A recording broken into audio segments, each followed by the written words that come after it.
Hi, Pastor Charlie here for New Hope Lutheran Church with another edition of Pastor Charlie's Toolbox. So, one of the neat things about tools is that they're usually invented to solve a problem. And I purchase tools whenever I come across a problem, because then I go looking for a certain tool that can help me out. For instance, if I can't see something very well and I want to take a really closer look at it, well, thank God, I have a tool for that. I've got a magnifying glass. You can look at things really close with it. Works great for tricks too. And when I needed to do some demolition and I needed something that was a crowbar, a nail puller, and a hammer, well, you know what? Thank God, I have a tool for that. This thing grabs onto a 2-inch piece of lumber and you can yank it around. It's got an end on it that you can ram in to pull something apart. It's got a hammer on the end so you can hit things apart. And it's got, right on the end here, a little slot that nail heads fit into, and you can just pry them up and get them out. Pretty cool, huh? Now, let's say I run into a problem where I need to cut a pattern on this piece of wood, this trim, so that I get a really nice joint on it. I want to join two pieces like this, but this needs to be this shape. How am I going to get it?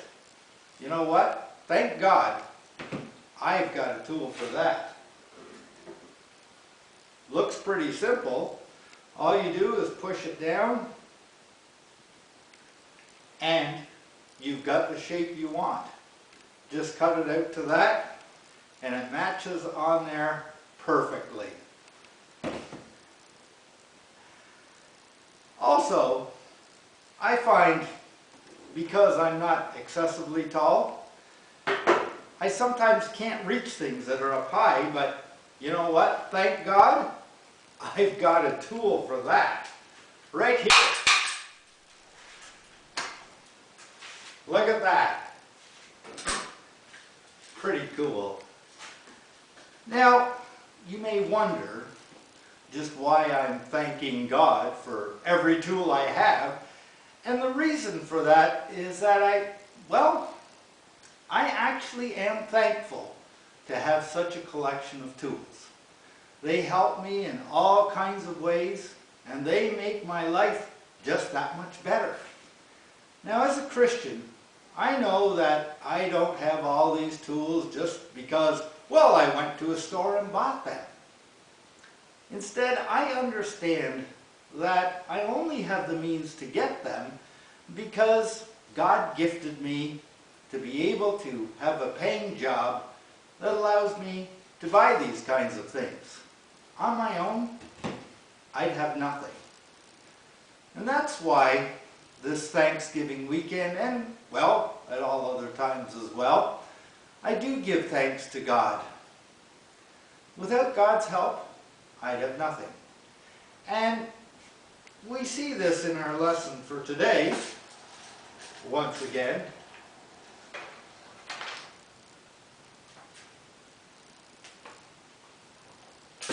And our lesson today is from Luke 17. Jesus here came across 10 men with leprosy, which, if you don't know what it is, it's a kind of a disgusting skin disease, and there was no cure for it in Jesus' time. And it's contagious. And contagious means that anyone who came into contact with them could catch it as well. So social distancing was no problem for these 10 people, because the law said they had to announce to others that they had this horrible disease, and people stayed away from them because, well, they were afraid of catching it. So these people couldn't have jobs, they couldn't be near any family or friends. They really had nothing. They had to live together with each other and depended on other people just to give them food. In our lesson today, we find that because they asked Jesus to make them well again, he did it. Their skin was perfect once again. Well, this was a rather surprising miracle. What's also surprising in this story was that only one person came back to Jesus to thank him for being healed. One person out of 10.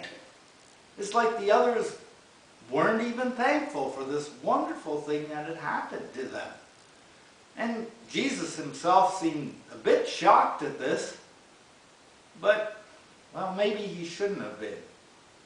Many people, even today, they live good and decent lives, but they don't all give thanks to God for them. Too often we think that we live the way we do because, well, we made it that way.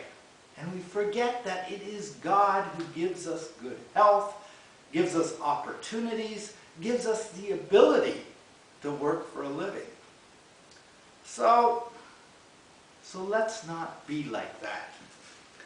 Let's remember that giving thanks is an act of faith.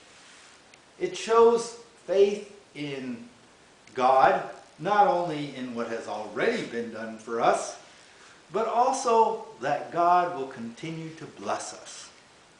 Thank God for that.